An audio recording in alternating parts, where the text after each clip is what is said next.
Current affair फरवरी 2023। दोस्तों, current affair एक ऐसा पार्ट है जो कि हर एग्जाम में इससे प्रश्न पूछे जाते हैं। तो दोस्तों, इस वीडियो का पहला प्रश्न है, हाल ही में कनक रेले का निधन हो गया, बताइए इनका संबंध किस शास्त्रीय नृत्य से था। इस प्रश्न का सही उत्तर है ऑप्शन सी, मोहिनी अट्टम। आइए डिटेल देख लेते हैं। हाल ही में शास्त्रीय नृत्य की महान हस्ती कनक रेले का निधन हो गया। इन्हें मोहिनी अट्टम के प्रतिपादक के रूप में भी जाना जाता है, यानी इनका नाम मोहिनी अट्टम भी था। उन्हें वर्ष 1994 में संगीत नाटक अकादमी अवार्ड से सम्मानित किया गया। वर्ष 2013 में उन्हें पद्म भूषण से सम्मानित किया गया। कथकली और मोहिनी अट्टम केरल के शास्त्रीय नृत्य हैं और भरतनाट्यम तमिलनाडु का शास्त्रीय नृत्य है। मणिपुरी मणिपुर का शास्त्रीय नृत्य है। आइए बढ़ते हैं नेक्स्ट क्वेश्चन की तरफ।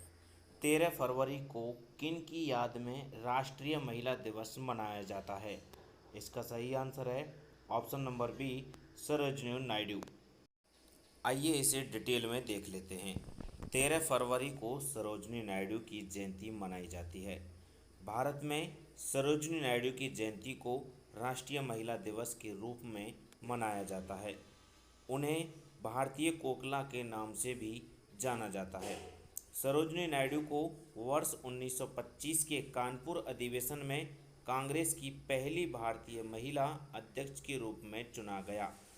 कांग्रेस की पहली महिला अध्यक्ष थी एनी बेसेंट, लेकिन पहली भारतीय महिला अध्यक्ष थी सरोजिनी नायडू। आइए बढ़ते हैं नेक्स्ट क्वेश्चन की तरफ। फरवरी 2023 में भारत का पहला हाइब्रिड रॉकेट किस राज्य से लॉन्च किया गया। इसका सही आंसर है ऑप्शन डी, तमिलनाडु से। आइए इसकी डिटेल देख लेते हैं। भारत का पहला हाइब्रिड रॉकेट तमिलनाडु के चेंगलपट्टू से लॉन्च किया गया। मार्टिन फाउंडेशन ने doctor APJ Abdul Kalam international foundation और स्पेस जोन इंडिया के सहयोग से doctor APJ Abdul Kalam satellite launch vehicle mission 2023 launch किया। भारत का पहला निजी रॉकेट विक्रम एस वर्ष 2022 को सतीश धवन अंतरिक्ष केंद्र श्रीहरिकोटा से लॉन्च किया। श्रीहरिकोटा केंद्र आंध्र प्रदेश में स्थित है। आइए बढ़ते हैं अगले क्वेश्चन की तरफ। भारत ने भूकंप से प्रभावित तुर्की की मदद के लिए कौन सा अभियान शुरू किया है। इसका सही जवाब है ऑप्शन डी, ऑपरेशन दोस्त। आइए इसकी व्याख्या देख लेते हैं। भारत में भूकंप से प्रभावित तुर्की की मदद के लिए ऑपरेशन दोस्त शुरू किया है। ऑपरेशन दोस्त के माध्यम से भारतीय सेना ने तुर्की के हटाय प्रांत में एक फील्ड अस्पताल स्थापित किया गया है। 6 फरवरी 2023 को रिएक्टर पैमाने पर 7.7 की तीव्रता के भूकंप ने तुर्की और सीरिया को प्रभावित किया है। तुर्की में माल और जान की काफ़ी हानि हुई है, इसीलिए भारत ने ऑपरेशन दोस्त शुरू किया है। आइए बढ़ते हैं अगले क्वेश्चन की तरफ। हाल ही में किस कंपनी ने भारत के पहले हाइड्रोजन ट्रक का प्रदर्शन किया है। इसका सही जवाब है ऑप्शन डी, रिलायंस इंडस्ट्रीज। आइए इसकी व्याख्या देख लेते हैं। रिलायंस इंडस्ट्रीज ने बेंगलुरु में आयोजित इंडिया एनर्जी सप्ताह में भारत के पहले हाइड्रोजन ट्रक का प्रदर्शन किया। यह H2ICE यानी hydrogen internal combustion engine truck Bharat में हाइड्रोजन से संचालित होने वाला अपनी तरह का पहला ट्रक है। H2ICE में H2 हाइड्रोजन का सूत्र है और ICE का मतलब इंटरनल कंबशन इंजन यानी आंतरिक दहन इंजन है। आइए बढ़ते हैं नेक्स्ट क्वेश्चन की तरफ।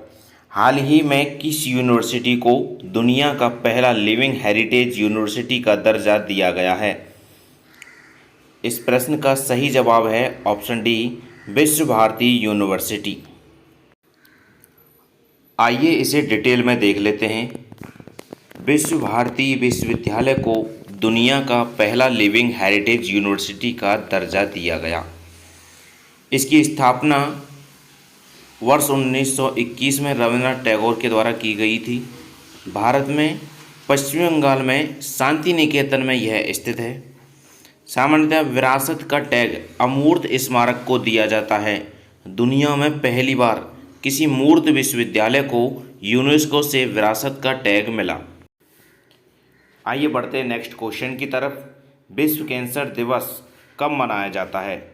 यह मोस्ट इम्पोर्टेंट क्वेश्चन है।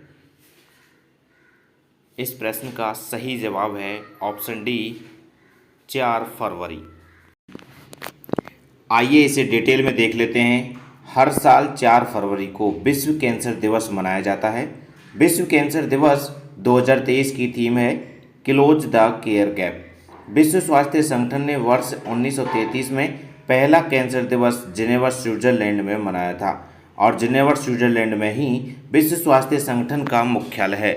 यह रोग तब होता है जब शरीर में कोशिकाएं असामान्य रूप से बढ़ने और विभाजित होने लगती हैं।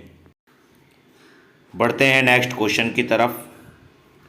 15 से 17 फरवरी तक विश्व हिंदी सम्मेलन 2023 का आयोजन किस देश में किया गया? इस प्रश्न का सही जवाब है ऑप्शन सी फिजी में। आइए इसे डिटेल में देख लेते हैं। 15 से 17 फरवरी 2023 तक विश्व हिंदी सम्मेलन 2023 का आयोजन फिजी के नांदी नगर में किया गया। यह विश्व हिंदी सम्मेलन का 12वां संस्करण है। इसकी थीम है हिंदी पारंपरिक ज्ञान से कृत्रिम मेधा तक। पहला विश्व हिंदी सम्मेलन 10 से 12 जनवरी 1975 को भारत के नागपुर में आयोजित किया गया था। क्योंकि पहला आयोजन 10 जनवरी को किया था, इसीलिए 10 जनवरी को हिंदी दिवस भी मनाया जाता है। आइए बढ़ते हैं नेक्स्ट क्वेश्चन की तरफ। हाल ही में भारत और उज्बेकिस्तान के बीच दुस्तलिक 2023 का आयोजन किस राज्य में किया गया? इस प्रश्न का सही जवाब है ऑप्शन बी उत्तराखंड। आइए इसे डिटेल में देख लेते हैं। भारत और उज्बेकिस्तान के दुस्तलिक 2023 का आयोजन उत्तराखंड में किया गया। इसका आयोजन 20 फरवरी से 5 मार्च 2020 तक पिथौरागढ़ उत्तराखंड में किया गया। इसका पहला संस्करण वर्ष 2019 में उज्बेकिस्तान में किया गया था। यह इस अभ्यास का चौथा संस्करण है। आइए बढ़ते हैं मोस्ट इम्पोर्टेंट नेक्स्ट क्वेश्चन की तरफ। 22 फरवरी 2023 को किस देश में I2U2 बिजनेस फोरम बैठक का आयोजन किया गया? इस प्रश्न का सही जवाब है ऑप्शन सी संयुक्त अरब अमीरात। आइए इसे डिटेल में देख लेते हैं। 22 फरवरी 2023 को संयुक्त अरब अमीरात के अबू धाबी में I2U2 बिजनेस फोरम बैठक का आयोजन किया गया। I2U2 ग्रुप लॉन्च होने के बाद यह इस तरह का पहला आयोजन है। I2U2 में शामिल देश हैं इंडिया, इजराइल, संयुक्त राज्य अमेरिका, संयुक्त अरब अमीरात।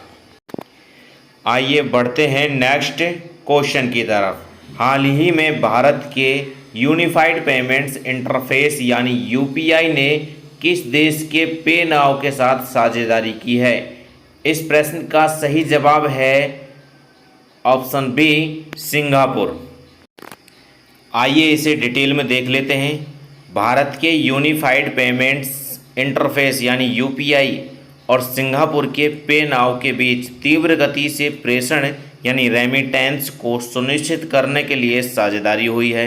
सिंगापुर पहला देश बन गया है जिसके साथ भारत ने सीमा पार पर्सन टू पर्सन भुगतान सुविधा शुरू की है। ये दोनों देशों में तेजी से धन हस्तांतरण की अनुमति देता है।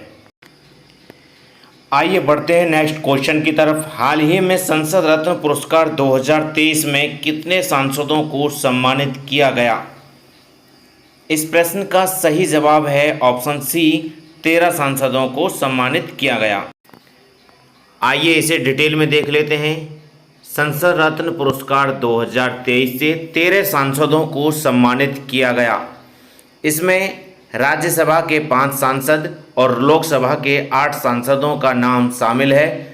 संसद रत्न पुरस्कारों की स्थापना डॉक्टर APJ अब्दुल कलाम के सुझाव पर की गई थी। उन्होंने वर्ष 2010 में चेन्नई में पुरस्कार समारोह के पहले संस्करण का शुभारंभ किया था।